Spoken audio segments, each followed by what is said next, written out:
हम भड़केंगे उनपे जो गलत नियत रखते हैं हमारी बहनों की तरफ। हम भड़केंगे उनपे जो हमारे भाइयों का, हमारे बुजुर्गों का अपमान करते हैं। उनके लिए तो हम वाकई में ही रावण है, ये बात याद रहे सब लोगों को।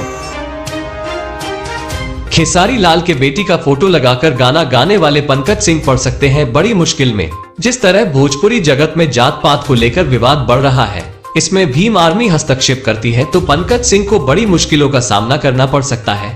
भोजपुरी के दुनिया में अश्लीलता दिन प्रतिदिन बढ़ता जा रहा है। इसका जड़ कोई और नहीं, भोजपुरी के ही कलाकार है। लेकिन आज तक ऐसा नहीं हुआ कि किसी गायक ने किसी को खास टारगेट करके फोटो लगाकर गाना गाया हो। अगर कानून की माने तो किसी का फोटो यूज करना अपराध है। इससे कई धारा लग सकती है, अपराधी को जेल भी जाना पड़ सकता है। पंकज सिंह को लेकर विवाद इतना बढ़ गया है कि लोग ऑनलाइन आकर एक दूसरे को गंदी गंदी गालियां देने लगे हैं। वहीं खेसारी लाल का कहना है कि कुछ राजपूत समाज हमें परेशान करने की कोशिश कर रहे हैं, हमारे परिवार को टारगेट किया जा रहा है। अगर इस मामले में भीम आर्मी का एंट्री होता है तो बवाल बढ़ सकता है, लेकिन मैं चाहता हूं कि ऐसा ना हो।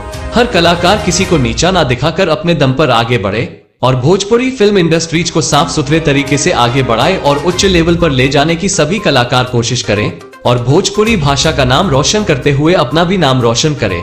तो वीडियो जरा सा भी अच्छा लगा हो तो सब्सक्राइब जरूर कीजिएगा। धन्यवाद।